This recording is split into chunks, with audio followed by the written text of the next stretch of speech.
welcome in. Today we're going to be looking at the Packers defense against the Chicago Bears.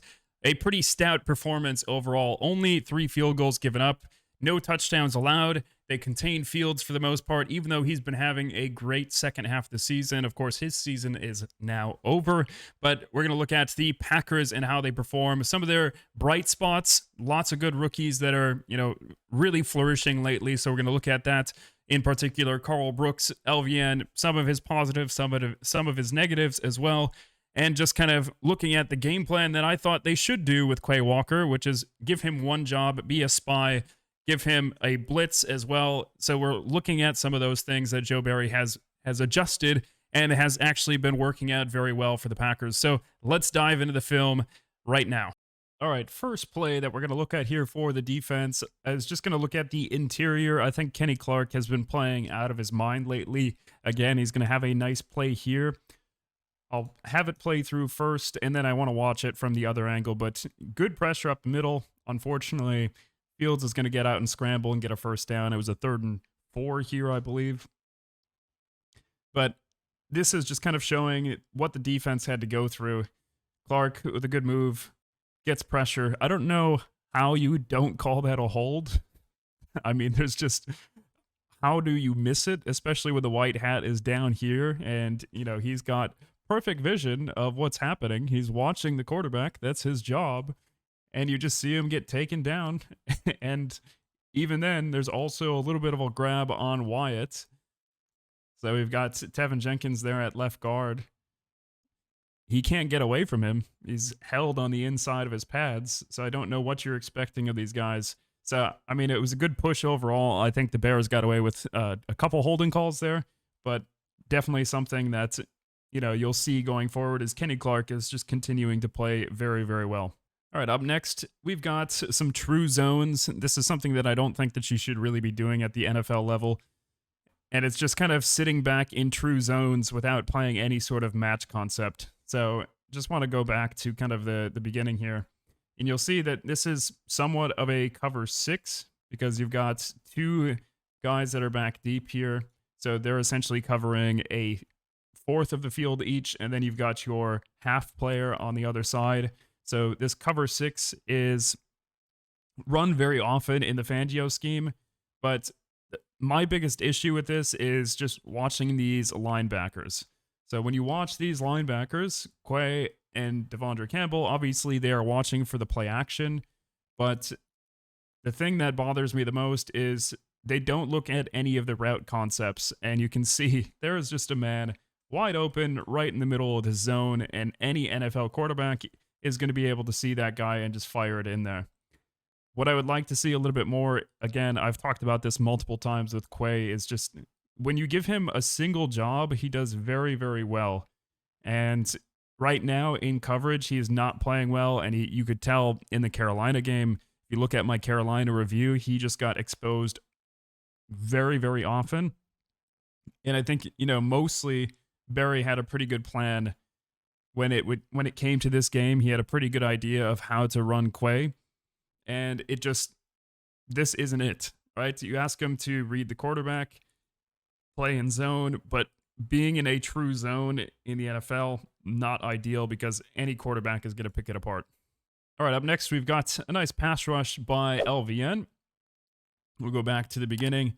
Just kind of a very good job of getting into the chest and then extending his arms and peeking around the corner to make sure that he can see the quarterback on his inside shoulder. So he's doing a good job of pushing his blocker backwards, but also maintaining contain. So he makes sure that before he gets off this block, that he sees Fields on the inside, right? So he's extended his arms and he's shed, and he's obviously going to be making the sack here. So we're just seeing little itsy bitsy pieces of progress for LVN, and it's actually quite interesting to see. So we'll see it here, pushes upfield, make sure that he still has contain, and then he sees Fields step up, and he's able to get the sack there. So pretty well done by LVN. Of course, he wasn't perfect this game, and we'll look at some of the downsides of him a little bit later on. All right, this next play, just focus on Carl Brooks. This is going to be great recognition by him. I'll have it play out, and then we'll talk about it more once it gets to the other view. But he's stopped, and he's able to recognize, and he gets just the foot of Herbert before he gets out of there.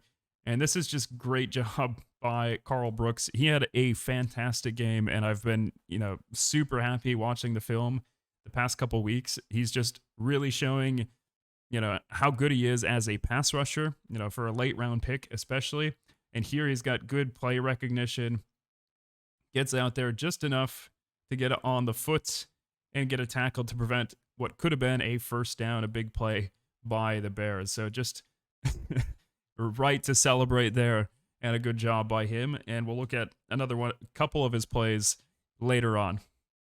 All right, this play right here was my favorite play, and there's a lot going on in here, but we've got the motion at the start, and there's going to be a bunch of stuff that you're going to be looking at, and I'll show it after we watch this play out. You get good pressure, and you get a sack. Devontae Wyatt playing very, very well in the pass defense, right? His pass rushing is very, very good. So you'll see the moves that the defensive line give here. Obviously, we've got pressure. We've got a 6-man rush. So you've got essentially a double A mug there. And you've got Wyatt who breaks free. Good job shedding the hands here of Jenkins. Just kind of rips underneath and is able to get the sack on Fields. But I'm going to go all the way back to the beginning from the other view, just because there's so much more than just that. So not only does the pass rush get home, but there's something that you see after the motion. This is just Jair being back and being super helpful. If we look up here, you're just going to see all the communication of what is happening. And this is what I mean by the kind of match zone, where it's going to be zone principles, but you're going to man up afterwards. And this is exactly what you need to do in a bunch formation, because imagine this route concept. You essentially have him kind of like do a little bit of a rub route underneath, right? Something like that. If you're playing man principles against that, one of these players is going to get caught. So essentially what they do instead, they're going to take the outside receivers. No matter who goes underneath, that's who Nixon is going to take. That way it prevents them from bumping into each other. So Nixon's going to take whoever goes underneath. Then Jair is going to take whoever goes to the outside and vertical. And then Carrington Valentine is going to take the other person that goes either inside or vertical. All right, so this is just those zone principles and playing that kind of man match defense that I was talking about earlier. Not the true zones, but here you've got one go outside. Jair picks him up. Whoever goes underneath, that is Nixon's. And then you have the third receiver that is coming vertical, and they just cover it up perfectly. So, and by the time anyone gets open, which would be the underneath release receiver, which would be Tunyon here, you're already getting contact. There is nowhere for Fields to go, and this is just why I love it so much, is just looking up at the communication up at the top. You got Jair pointing, Nixon pointing, Valentine pointing, and they're just all in sync with each other. And it seems like, the press conferences that we saw a couple weeks ago of, Barry being judged because he's giving up 30 points against the Panthers, it's like, the coaches were right. There were communication issues. And having Jair back, having Savage back, those two guys being, veterans in this defense are really helping those communication issues. And, just because I'm singing the praises of Wyatt doesn't mean that he's perfect. There are certainly things that he can do better in the run game, and this is going to be one that I'll point out. So just a kind of simple run there off to the left. But this is something that Wyatt needs to do better on. It's something that LVN, does quite well. But it's going to be that peak inside to the runner. So I think what Wyatt was anticipating here, he's playing off of instinct. Right? He can see the ball right now. Right? His eyes are watching Fields. And I think instinctually, he thinks that it's going to be a play action boot. So he's just going to ignore this runner. But if he stays on this just a little bit longer, he should have the confidence that Gary is holding contain, which if this is a play action, Fields is dead, because there's no way 84 is going to be blocking Gary on that rollout. So I think Wyatt just needs to do a better job of maintaining his gap. And if he sheds to the inside here, it's going to be a much better play. But instead, he anticipates the rollout. You can see his eyes. He is still watching Justin Fields. Whereas if he would have shed towards the inside or stayed engaged, he would have been driven right into the ball carrier. So, Wyatt can do a lot better job in the run game. He had a few outstanding plays last week in the run game, but here I think he was just anticipating a pass. And to me, it doesn't really make much sense because it is a 1st and 10. And the Bears do have a tendency on those early downs, especially lately, to run the ball. And 1st and 10, expecting a play action pass, probably a little bit too much from Wyatt there, a little bit too much thinking. But in the end, he has a very good game. He's got a lot of pass rush moves, and he's improved in a lot of areas. But this is just one more area that he can improve in. All right, this one's just a quick one. We learned something from the Panthers game. So obviously, a couple weeks ago, I did my review of the Panthers game, and we didn't cover the A gap on a very short distance 4th down. So this one is also a 4th and 1. I think the Bears got a bad spot anyways here. It should have been a 1st down on the 3rd down. But here we quickly shift. We're covering both of those A gaps. That's not something that they did a couple weeks ago. So they're showing progress. Obviously, this ends up being ruled a 1st down. Not the end of the world, but it's showing some of the progress of learning to make sure that you're covering those A gaps on a 4th and 1. All right, on this next play, someone who had a quiet yet solid game was Kingsley Enagbare. He's going to be here on the edge, and something that, I highlighted is the read option game from the Bears. So essentially, they're going to read the edge player that is going to be out here, which is going to be Enagbare, and he does a very good job of kind of maintaining the distance in between where the handoff is going and where the quarterback can get away. So it forces Justin Fields to hand it off because of his positioning, but he's able to make the play here. So he's done very well multiple times. So you can see he's kind of squared, meaning he's going to be able to make a play if the quarterback keeps it.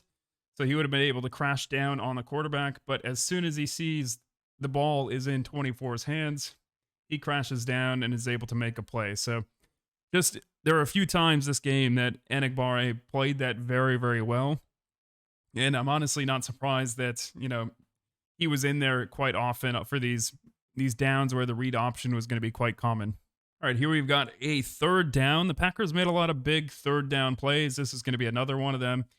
Just going to wait till the other view because this was an incredible stunt. So this is going to be a TT stunt, your tackle stunt. You've got your 2 defensive tackles, Kenny Clark and Carl Brooks, that are both going to be stunting. It's going to be Carl Brooks who's going to first take a step towards his blocker.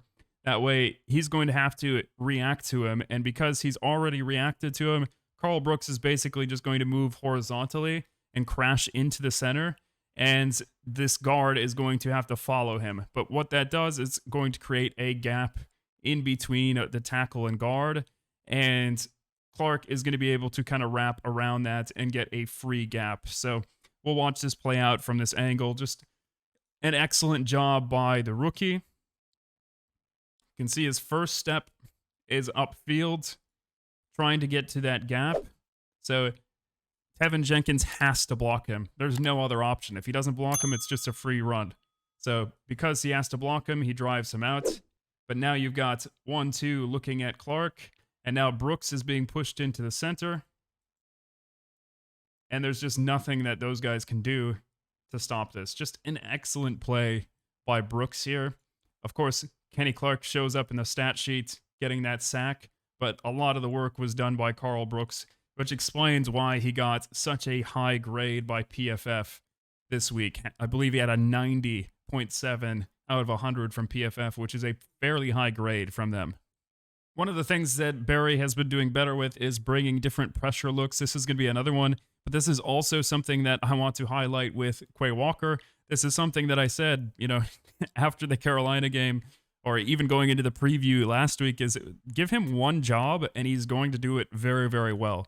He's such an athlete that you can basically give him one assignment and he's going to succeed in that role. And this is one of them, right? So it doesn't look like much from there, but essentially what his job is on this play is he's showing pressure, right? So the linemen think that he's going to be driving in. He doesn't. And that forces, that guard just to stand there and dance, play on air. And essentially Walker's just watching Fields. So you've got, by Walker being in that position, it allows your edge players to be much more aggressive. So you don't have to contain on the outside because you've got a spy who is watching the quarterback and basically mirroring him, right? That quarterback spy is going to mirror the movement of Justin Fields.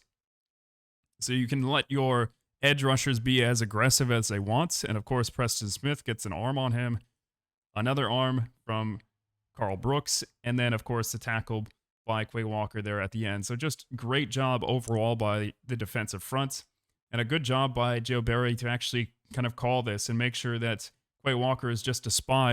And there's going to be a play like this later in the game where you see it more evidently that he's a spy, and it works out for, a short pass or an incompletion, and he's just doing a whole lot better.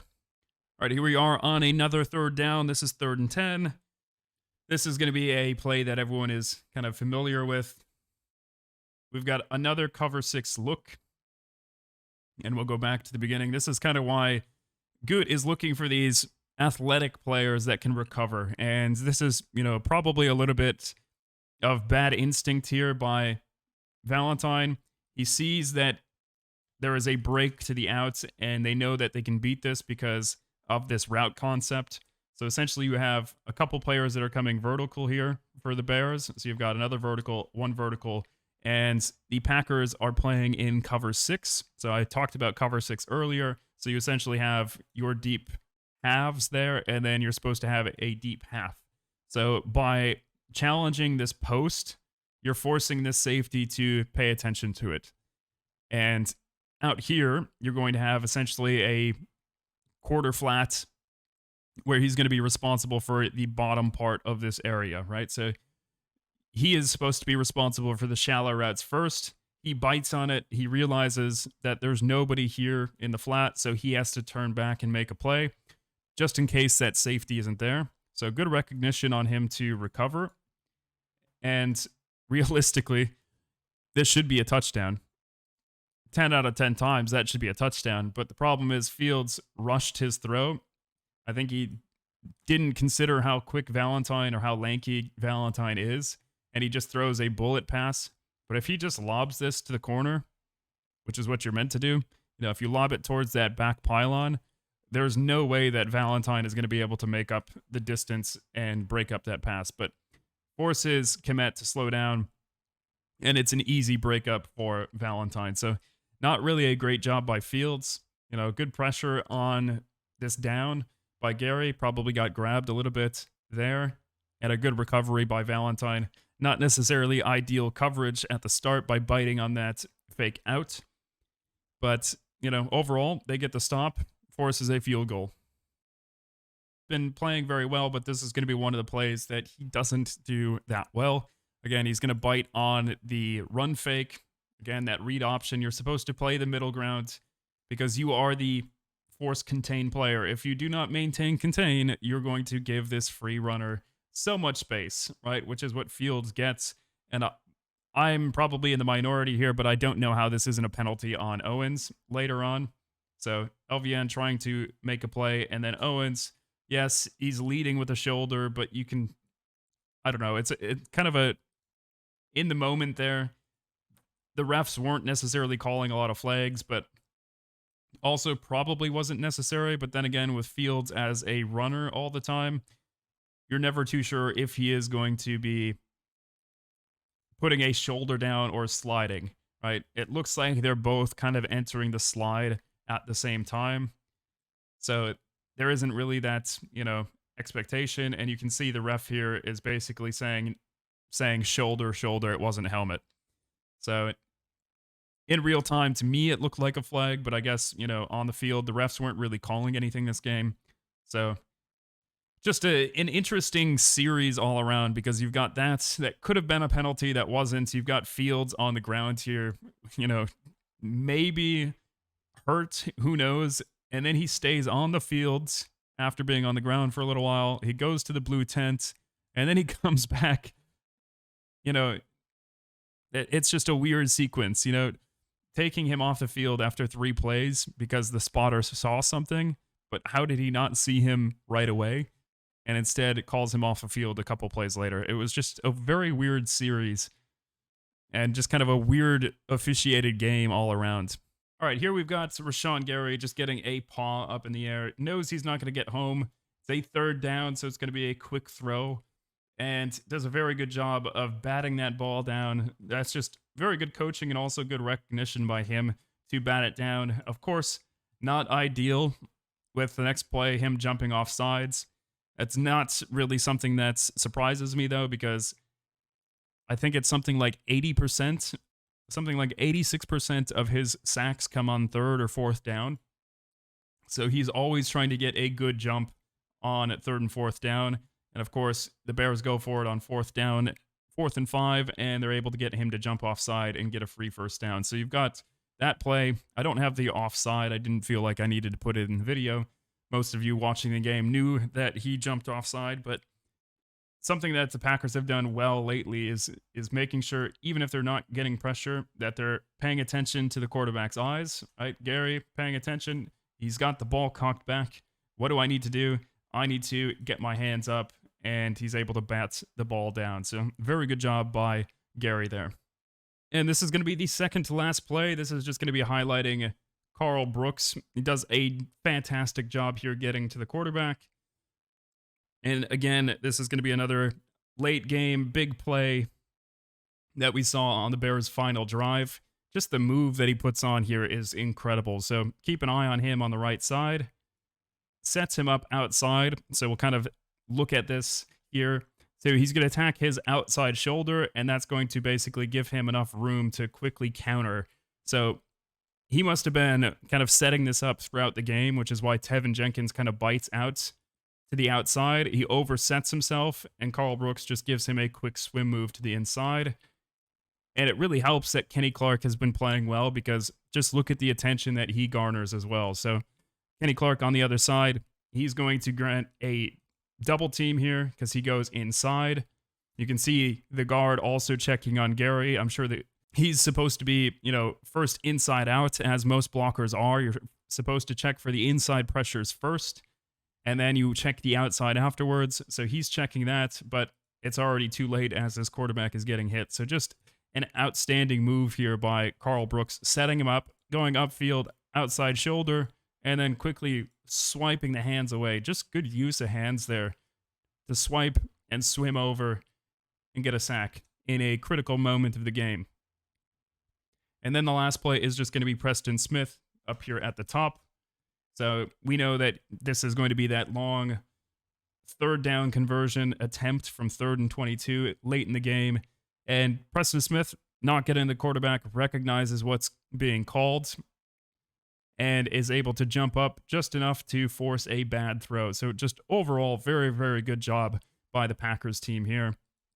A nice defensive performance, a lot of highlights, a couple things that they can obviously polish up, and hopefully they do for the playoffs, but very good job all around by this Packers defense. All right, and that's going to be it for this video. That is the recap, the review of this Green Bay defense versus the Chicago Bears. They played overall a great game, kind of all around. They held them to 3 field goals, didn't score a touchdown. There were a couple opportunities for them to score a touchdown, but overall defense played very, very well.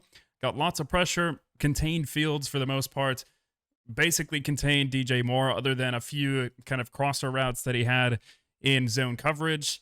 But, pretty happy to see the performance, and hopefully this kind of carries into next week's game against the Cowboys, right? And that's going to be my next video, is looking at the Cowboys, seeing what they are going to be doing against the Packers, and seeing what the Packers could potentially exploit. That'll be my video for tomorrow. I need to sit down and watch that coach's film and hopefully get it broken down and in a video for you tomorrow. If not, it'll be Friday. So I appreciate you guys tuning in. And of course, as always, go Pack Go.